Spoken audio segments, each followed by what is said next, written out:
Alrighty guys, I can't fight it no more. I'm trying to look for a coolant leak with my typical pump style pressure gauge. I can hear the air leaking out and I'm just pumping and nothing happening. So my buddy's about to come over here with his air pressure cooling system tester. It's going to pressurize the system, but it uses air. So he's on his way. I don't want him to know I'm filming him.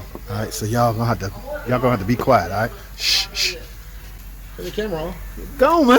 Turn your camera on, man. It's not on. Where you go? Then turn your camera on. So come on, because I gotta find out which is that the one I'm gonna get. Be a little with I gotta find out is that the one I'm gonna get because there's different kinds. And I want to see. He can't edit out me talking if he doesn't have. Well, you other just see what happens. Ooh, I hear something. Wait. Yeah, you ain't got no pressure buildup. Yeah, I was over here pumping my ass off. Nothing happening.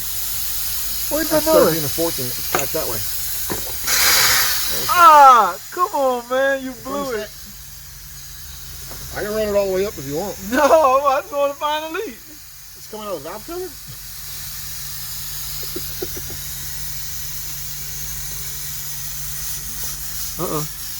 Yeah, thermostat. What is that? A rubber radiator hose. Ooh, you see something right there.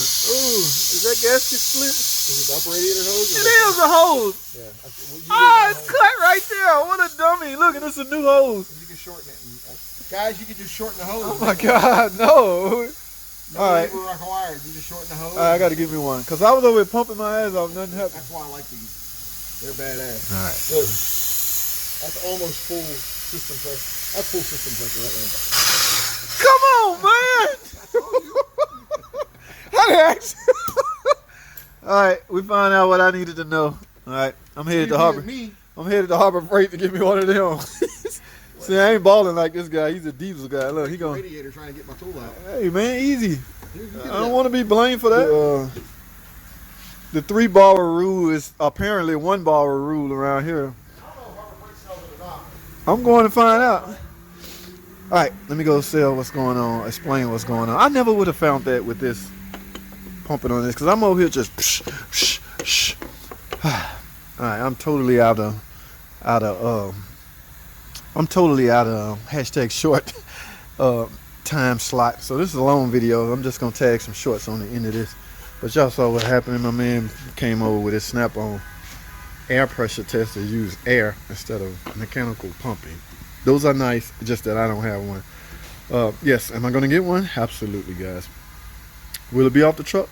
Maybe. Remember, guys, let me explain something to you. I have no problem with the tube trucks, okay? Yeah, they sell quality stuff, and you have the luxury or the convenience of them coming by every week. So, yeah.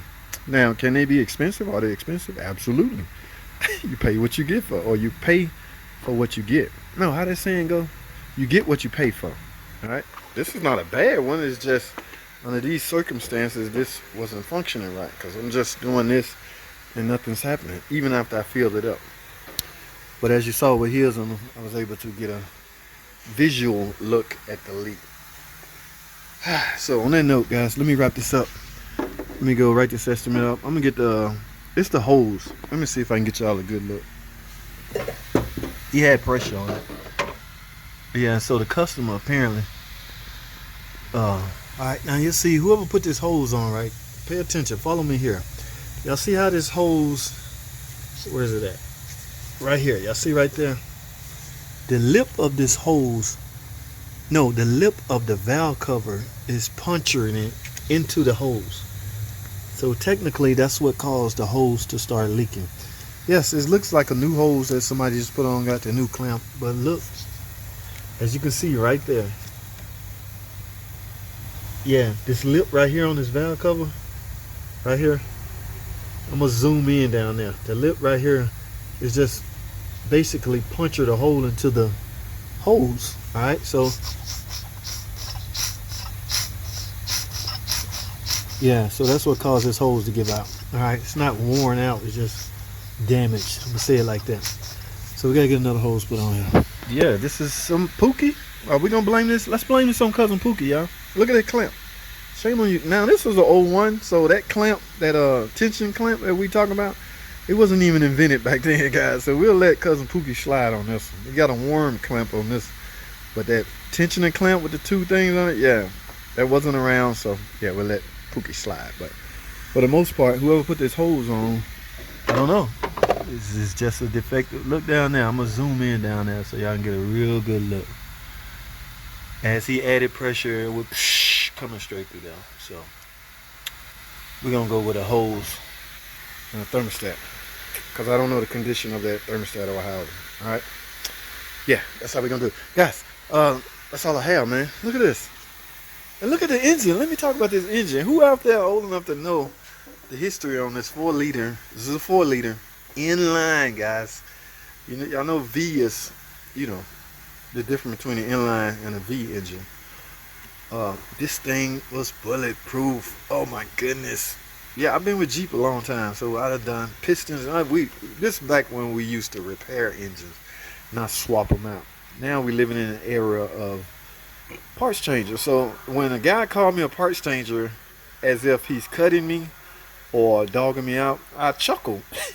So I'm like, dude, you do realize that's 90% of our jobs now, right?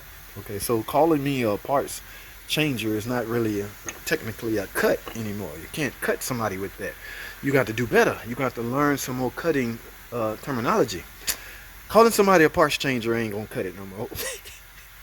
Now, back in 01 when this truck was out, yeah, we was building, putting pistons in it, taking, this thing got a distributor on it. Yeah, not a real distributor, but it acts like, in other words, you can set the timing on this.